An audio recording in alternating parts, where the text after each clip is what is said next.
Good afternoon, everybody. Thank you very much for coming. And thanks to Professor Hikotani for arranging this really unique and important conversation with Ms. Kobayashi. Ms. Kobayashi is the founder of an international high school in Karuizawa, Japan, which has a very, very ambitious goal.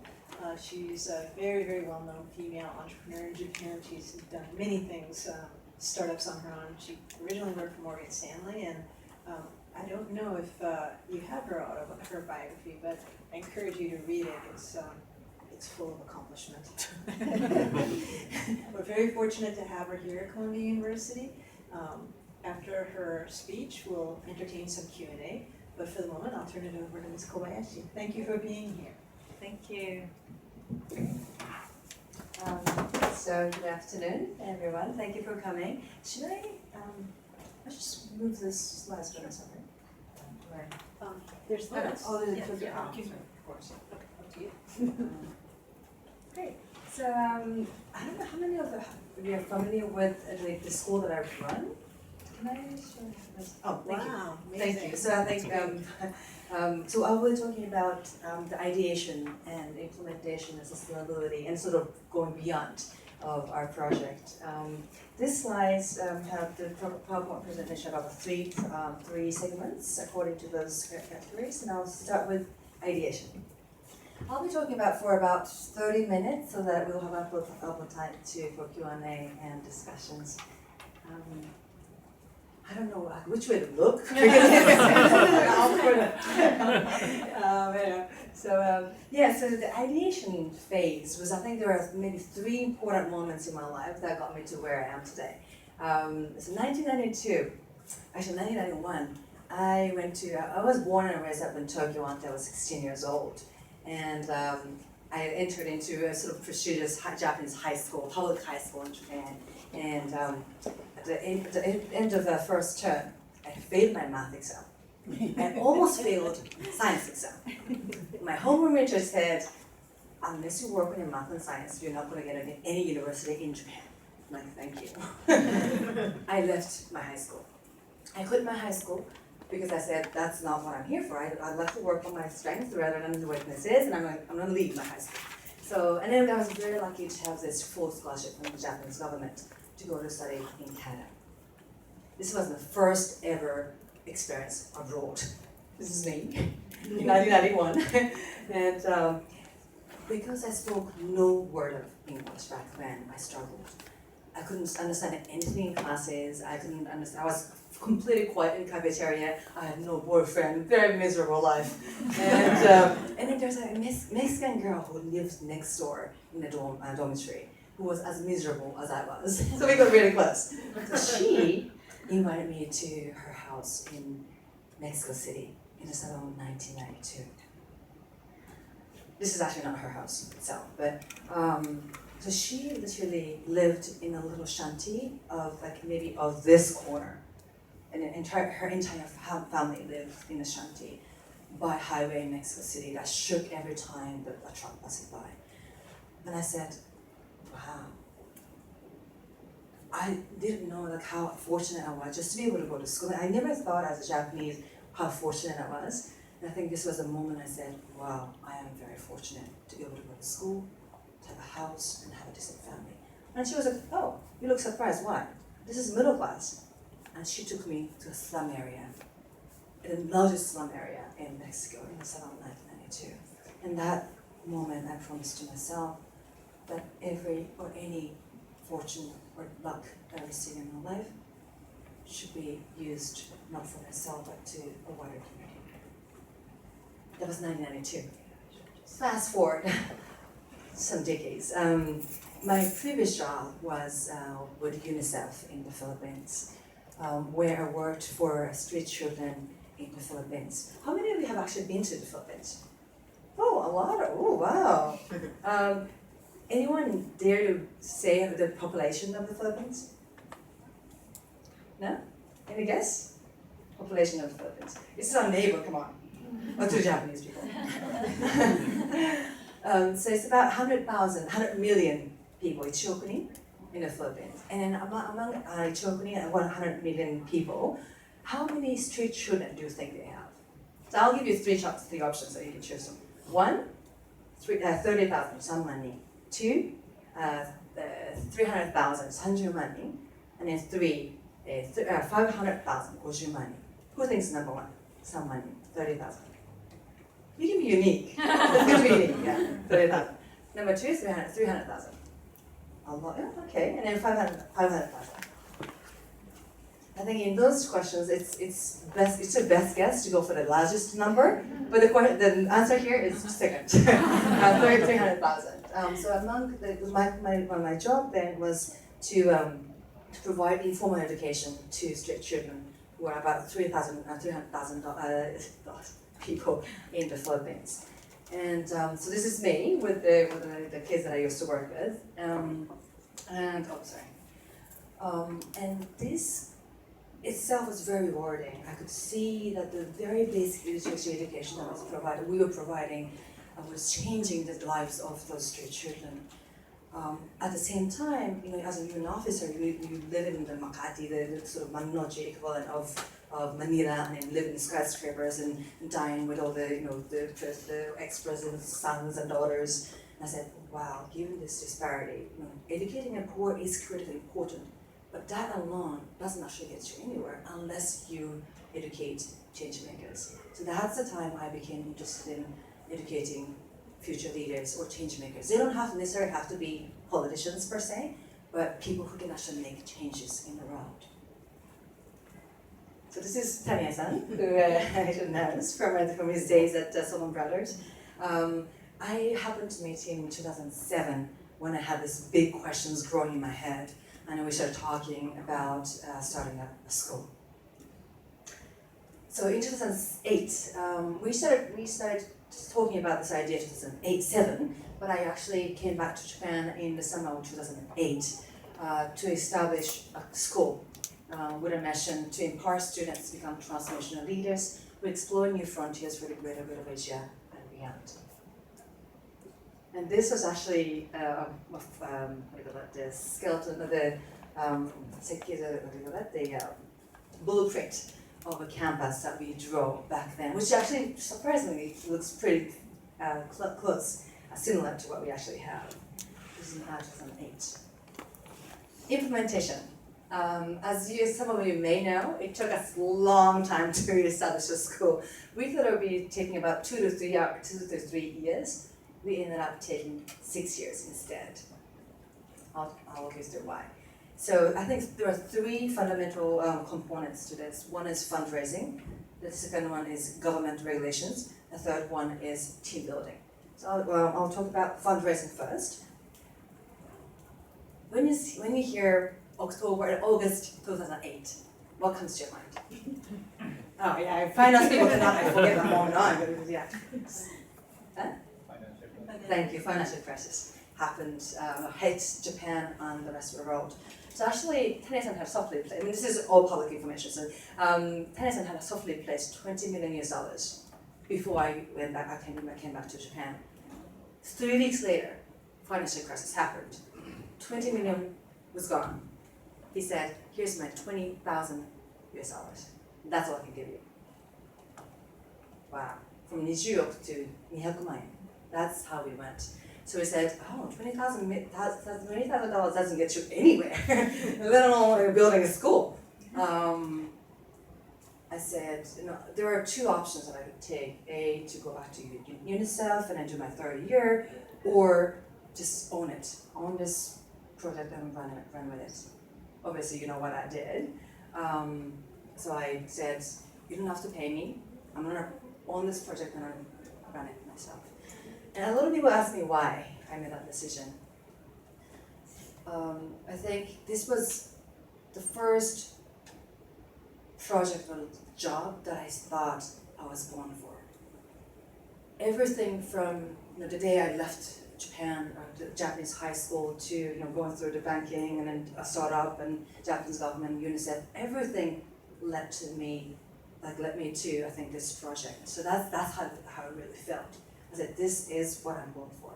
I said, I'm gonna own it and own it. But it was not very easy. For the first 2 years, 2008 and 9, I was writing to every single millionaire that we read in newspaper. You can think about all these people. I was writing to everyone, and I met a few of them too. No success. No one wanted to donate for anything. In 2009, one of my best friends, who's an entrepreneur, he said, a word, early small success? He goes. And I was like, what is that? I mean, it's early, early stage. You have to show, no matter how small it is, you have to show a success. That's what he told me. That's a rule of thumb in entrepreneurship, he said. I was like, okay, so what does that mean for us? So instead of building a full-blown school, why don't you run a summer school, he said. I was like, I quit. I left you and to come here to build a school is what I thought. But because he repeatedly told me the same story, I'm going to run a summer school. Just once. And we did. That was the very, very, very small summer school that we ran for in 2010. He was right. That changed everything. Because I think seeing is believing. You can talk about education, mission, and passion, and everything, but unless you actually bring in all the faculty members from around the world, and the students, and run a 2-week summer school, and then see how students change, their perspectives transformed over the course of 2 weeks, that was a game changer.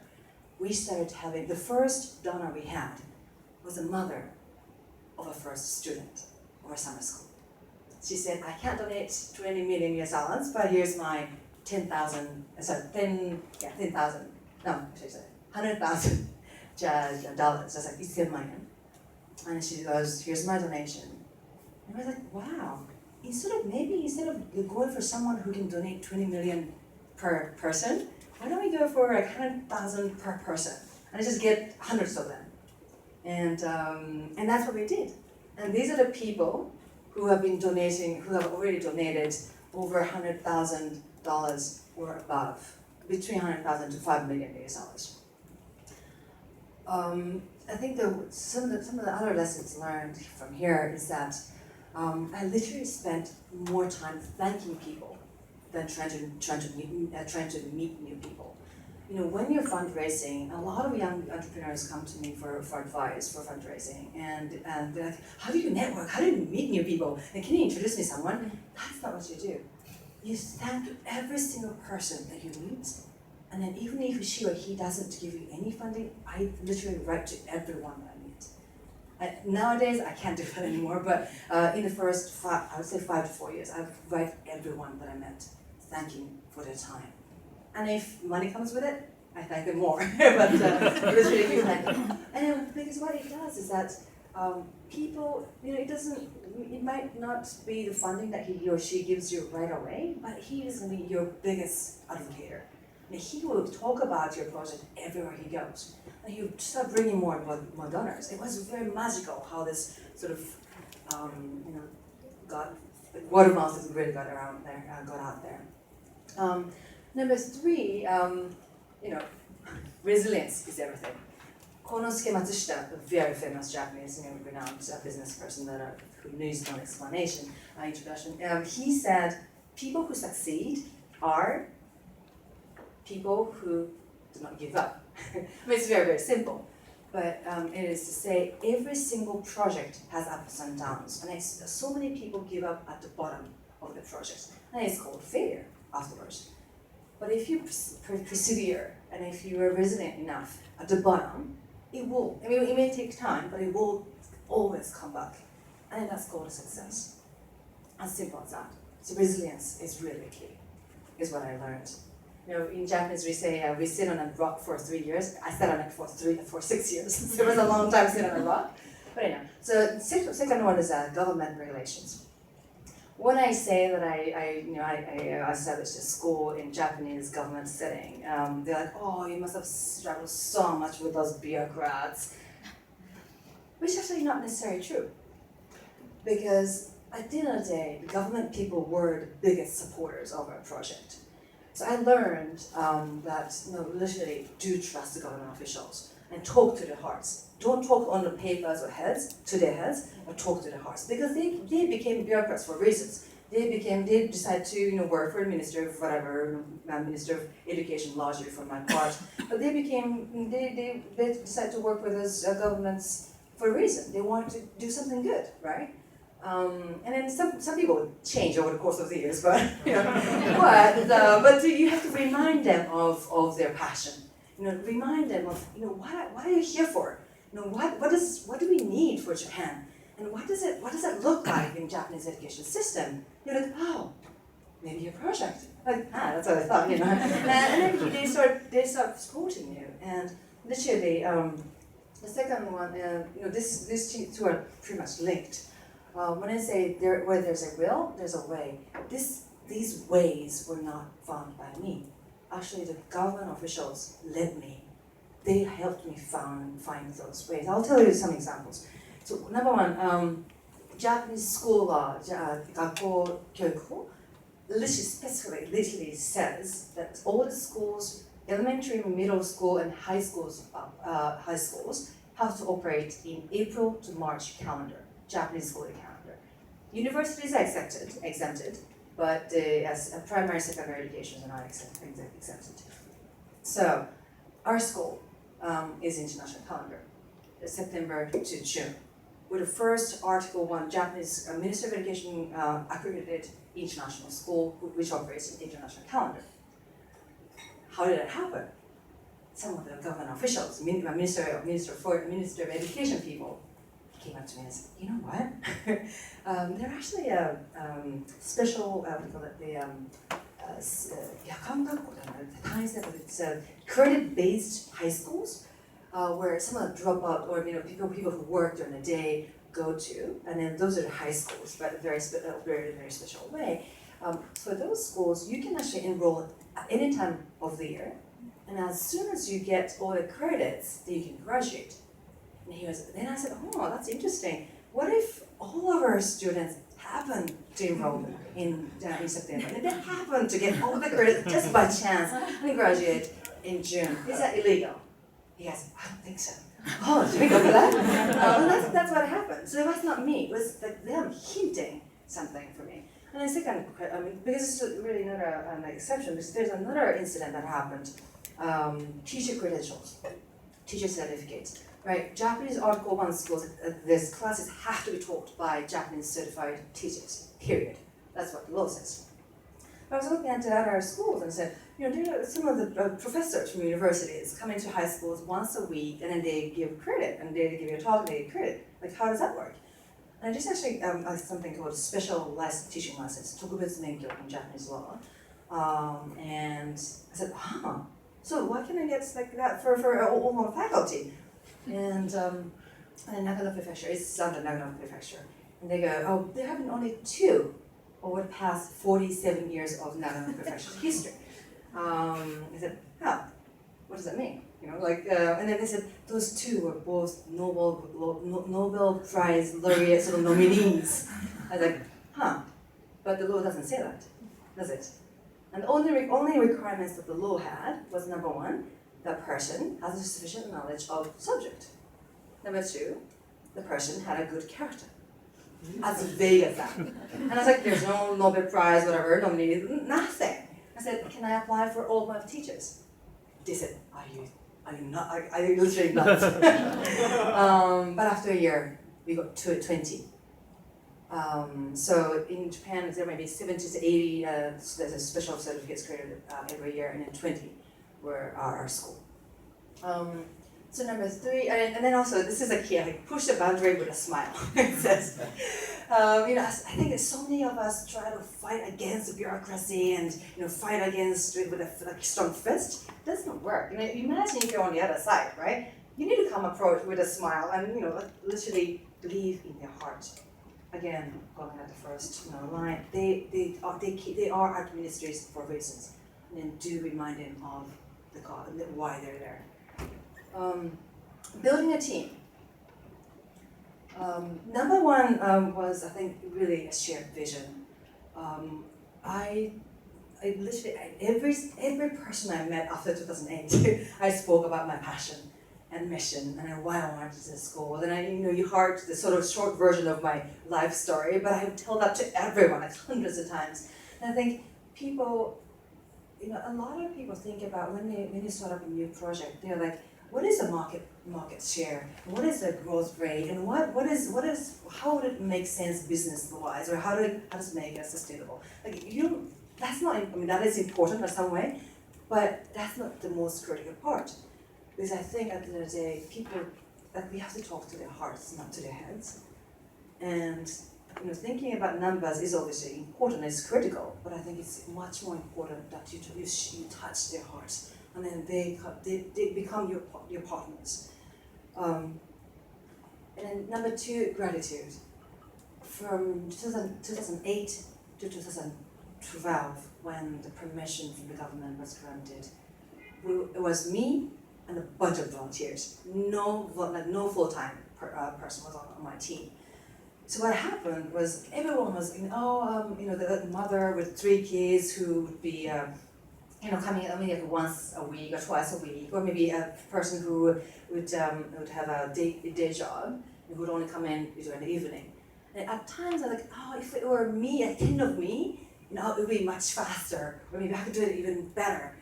But at some point I said, is that possible? There's only me and there's only me, and I can't have 10 of me, right? And even if my one additional person contributes 3 instead of, let's say if I'm doing 10, if she's doing 3, another person's doing 5, the addition is no larger than 10. It's 18 if you add it all together. So that moment I said, I really need to start thanking to every single delta, any little contribution that every single person is doing. Because there's so much that I can do by myself, and I just need a team to build something bigger. So that was really a challenging moment for me throughout this project. Number 3, optimism. People ask me if this is just my character, or this is actually something that you can acquire.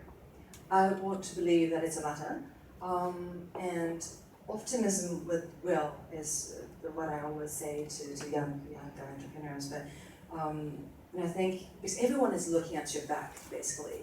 And if you're pessimistic, if you're losing your confidence, if you're doubting if you can actually pull it through or not, people can actually tell, and they'll start leaving you. Optimism, your strong will and optimism and confidence that you shall actually deliver this will be the force to unite people and make them a force and team to work for you. So that was the story until the school was built 4 years ago, and a little before. About 5 years ago, people started asking me, so how are you going to sustain this project? As you may know, we've raised about $40 million to date in donation and structured finance, and we keep raising $3 to $4 million every year on top of that to sustain our robust scholarship program, because we provide scholarship to 70% of our students to ensure diversity. How is that sustained? Is most frequently asked questions. So what we did was we looked into furusato noze, or home taxation structure. Who have actually heard about furusato noze, home taxation structure? A lot of you. Oh wow, that's impressive. Why? Why? Like where? Well, I knew your school. Oh yeah, you knew. Oh, thank you. So Yeah. Can you explain what that means? Furusato noze structure. Sorry. I guess the answer is there, but yeah. Oh yeah. Yeah, it's Basically, actually. you donate, to contribute to something which is unique to the region. Then you can get the tax exempt. Exactly. Thank you. So most of the donations, actually, except for this, all donations in Japan are income deductible. So your donation gets deducted from your income, then you get taxed. But this, for example, gets deducted from your tax. So you're basically allocating part of your tax to a cause that you believe in. So you're not really paying anything. Like you were just cutting a part of your tax and then paying it to someone else through a local government. And then when I first learned about this in 2011, I immediately went to the town hall of Karuizawa and said, can I be one of your menus? And then they laughed at me. They laughed at me and they said, no way. You are, this was supposed to be a public project, right? For let's rehabilitate a school in my vicinity, or let's make our streets more green. Those are the projects that were traditionally under Fusata Noze taxation structure. But I said, why not us? And I'll tell you how we got this through because I've run out of time. If I have any questions, I can explain more about how this actually happened. But it happened. After a year, Karuizawa town agreed that we'd be the first private school under Fusata Noze structure in Japan, actually. Now there are hundreds of NPOs who are under different local governments for Fusata Noze, and we were probably one of the first ones. And that's the dominant majority of our scholarship funding comes through Fusata Noze. About $3 million comes through Fusata Noze every year. Going beyond, I have only 5 minutes left. So going beyond, so people ask me, so where do you go next? And these are the final slides, last few slides.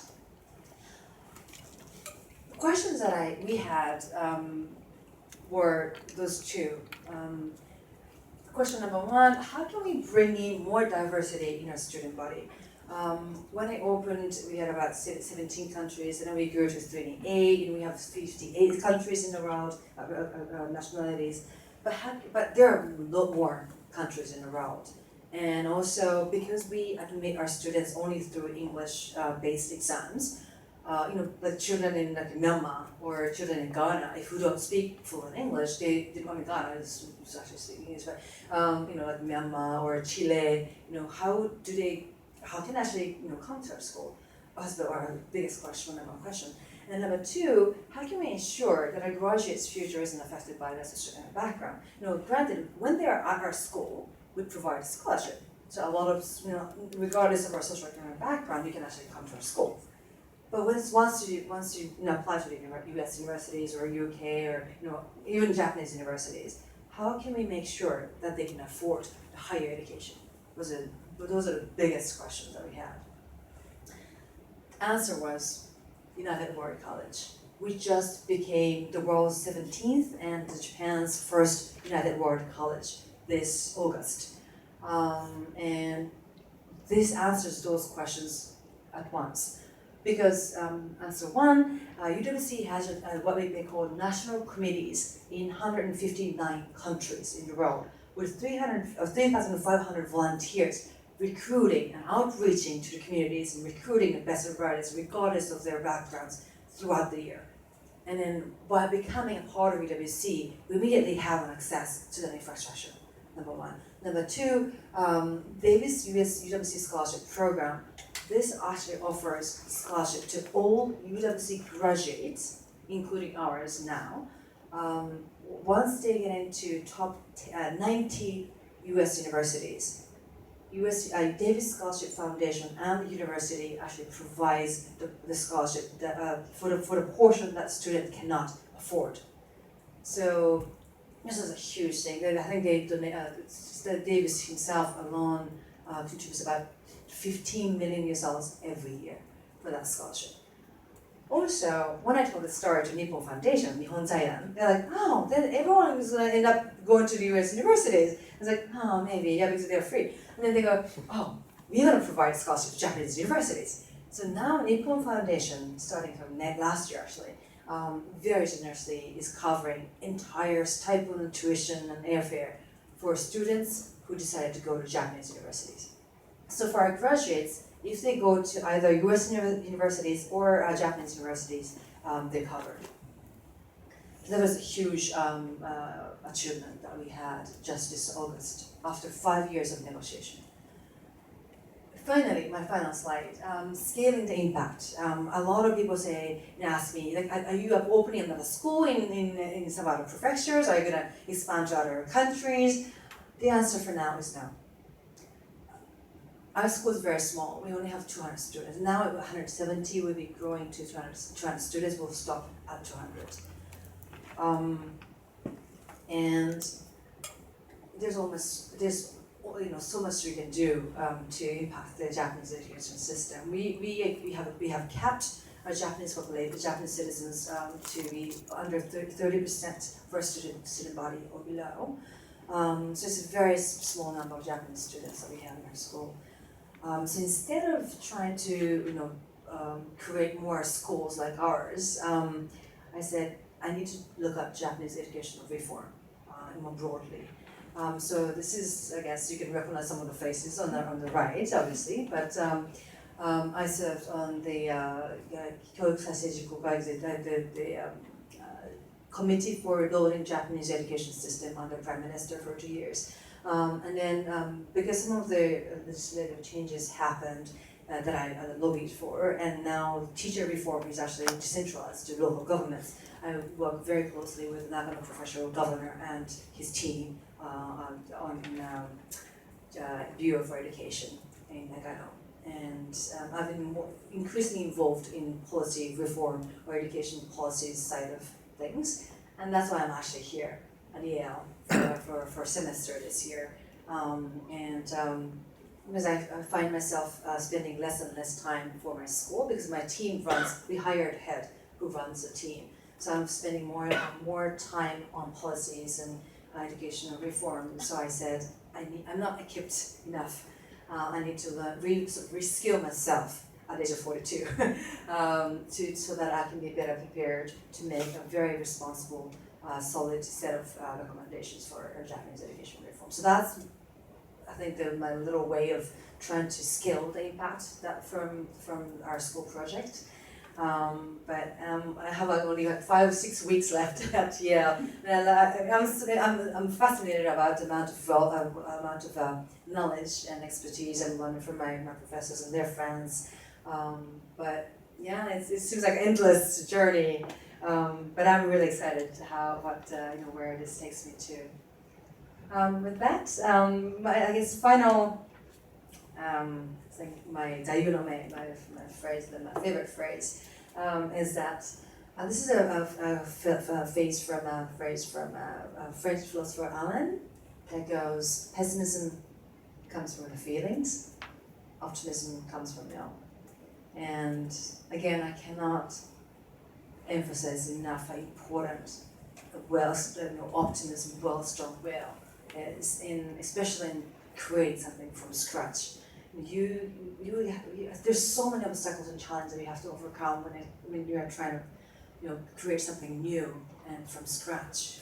And it's very easy to be pessimistic about all the things that are surrounding you, but it is this very strong will and optimism that becomes a power that opens a door to the future that you can actually be optimistic about. So with that, I'll end my presentation and I'll entertain some questions. Thank you. Thank you very much, Kobayashi. That was really uplifting and inspiring and many other things. I'd like to ask you something. I'd like to kick off by asking you a couple of questions about the relationship between the first part of your career when you were working for UNICEF, et cetera, and school, in terms of what is the relationship between lifting people out of poverty? Where do you get the students? And second question relatedly is, when I look at the school's website, I'm really impressed by the diversity of the faculty and the types of subjects that they teach. I went to New York City Public School, and there was nothing like the diversity either of subjects or teachers. So if you could talk about the curriculum, the educational philosophy, and the relationship between the early part of your career, poverty reduction, and the school, I'd be interested. Thank you. Thank you for those questions. The first question, the relationship between my previous career and current. In terms of the motivation, that why I switched to where I am today.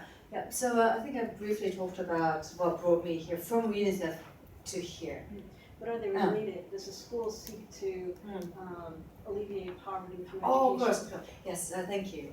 So yes, it maybe seems like a big jump from educating the poorest of the poor to the boarding school, but there is a strong linkage because I think we're trying to balance equity and excellence in our school.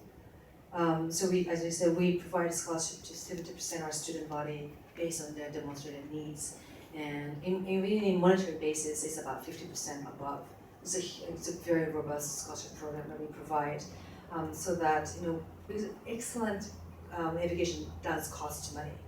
And if you transfer that to the tuition, it becomes very not affordable education. So we wanted to break that bridge. We wanted to have make it affordable, yet offering a very excellent education. Yeah, if that answers your question. About And then and the educational philosophy. Thank you. Yeah. So like our school's mission was not there. So to say this, to translate into curriculum is something very different. A lot of schools have a very beautiful mission, and then what they do on the ground is completely different. That's very common in education field, unfortunately. What we do, our academic curriculum itself is IB based, International Baccalaureate program based. So we do offer International Baccalaureate diploma program for 11th and 12th graders. But on top of that, we have our own unique leadership program that consists of three portions.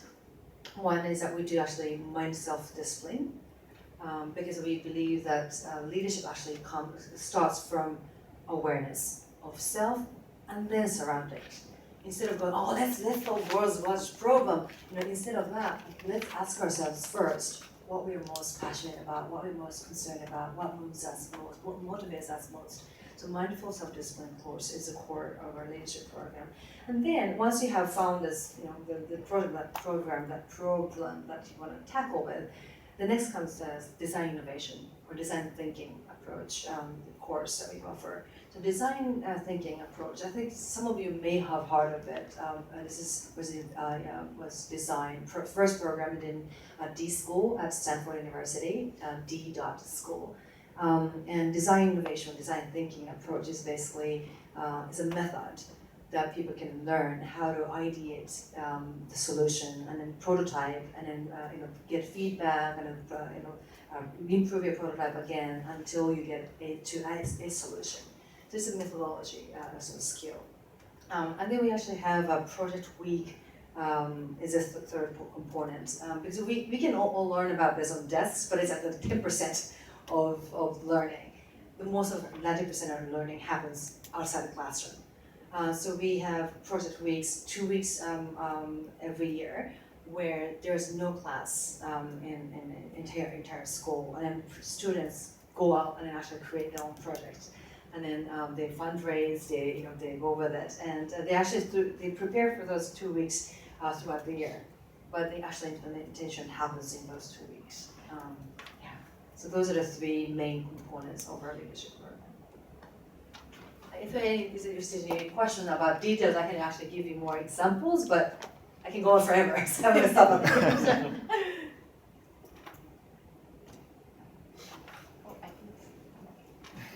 So you said initially you talked to a lot of rich people about your idea, but it wasn't accepted.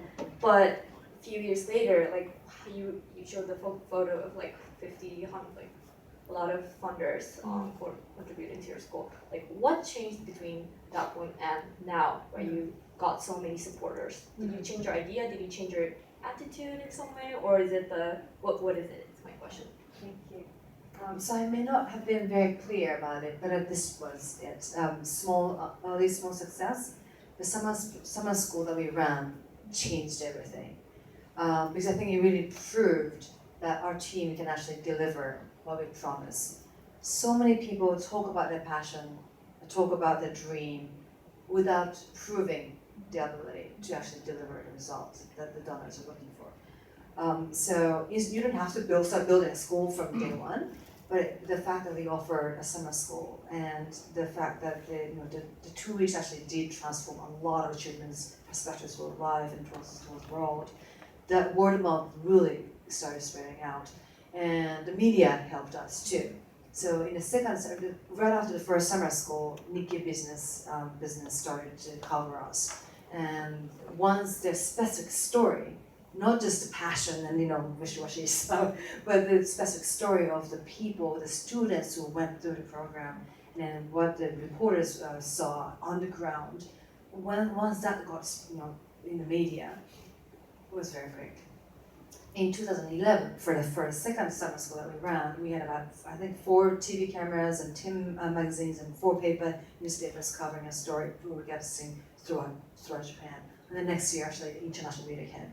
So I think having something presentable, solid, early, small, but very solid, tangible success was everything. Specifically resonated with these people? Was it that it was an international program? Was it that it was a contrast to the Japanese educational system?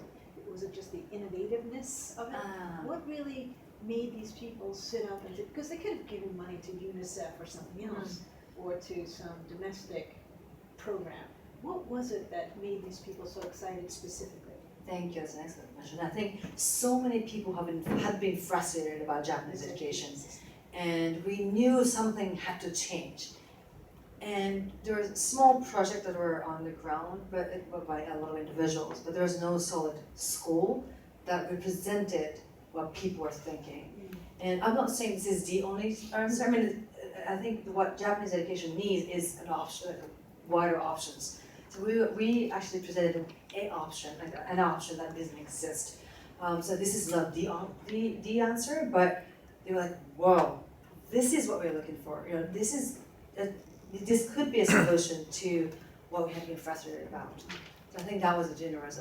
But I think different people have different points that they were fascinated about. They were like, some people like international, some people like entrepreneurship, some people like leadership. But overall, none of that is offered a Japanese education system. So it was just the optionality of it. I think so, yeah. That's great. Yeah, my name is Hiro. I'm a Spanish student SIPA, but prior to coming here, actually I worked for the Ministry of Education in Japan. Oh!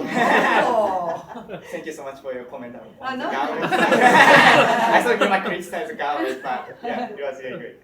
So thank you for being with us today. Thank you. So with that in mind, I have 2 questions. The first one is how to develop other leaders within your school. So because you are extremely busy and you can't be physically there like every day. So how do you manage like other leaders so that they can play a crucial role in the school management? How does the governance structure in your school look like? And my second question is regarding the higher education in Japan. I also have a sense of crisis not only regarding the K-12 education but also the higher education. So what needs to be changed with respect to higher education in Japan, and what kind of like specific policy changes are needed? And my feeling is that you are not trying to send all the like students to the Japanese universities, right? You're trying to send 10 of them meant. Okay, yeah. That's my 2 questions. Thank you. Thank you. Thank you very much. Those are very good questions again. We believe that leadership is a practice. It's not a title. It's not a position. It's a practice that everyone has a potential to excel in. We at a school, I talked about 3 actual the curriculum program, the program that ran on the ground, but there are 4 things that we always talk about in leadership. One is ability to be and I was going back and forth in Japanese and English. So awareness, asking what's most important and what's needed. This is self-awareness portion, a self and surrounding awareness portion. Asking what's most important, what's most needed. And also taking an action in the face of discomfort. And then we always say, in supporting others in those practices, then using diversity, going back. And the third one is using diversity as strength. And then on top of those 3, so asking what's most important, taking action in the face of discomfort, and using diversity as strength. Those are the 3 components. And on top of that, we always say supporting others in those practices is the 4th, but perhaps the most important aspect of leadership. Because maybe traditionally we had this impression that leadership is like all about you, me. But good leaders do nurture leadership in other people. And that's critical. So we try to do that. Like I try to do that in my leadership team. My leadership team does it for everyone in the team. So we do delegate. The fact that I'm here, for 4 months doing nothing, I'm not doing nothing about the school, is a manifestation of that. And the head that we hired runs the school. He runs the show. I talked to him about for an hour per week. That's it. He runs the show, and he has a leadership team underneath him, and then they run the school together. And every single faculty has his or her own domain that he or she is in charge of, including as staff members. So I don't know if that answers the question. Second question, higher education. Actually, I've been contributing articles on Forbes Japan every 2 weeks, and the first 4 articles were on higher education in Japan. And you just go Google Forbes, Kobayashi no pop up. But first 3, 4 articles on higher education in Japan. And then the number one most important thing that needs to change is interest in sum, period. I think it's already underway. Yeah. But exactly. We never know. But it's supposed to change. Yeah. The Japanese university entrance exams are supposed to be drastically changed by 2020. So we'll wish us luck. Wish you luck. So that I think that's number one, because that actually has a trickle down effect to the entire education system.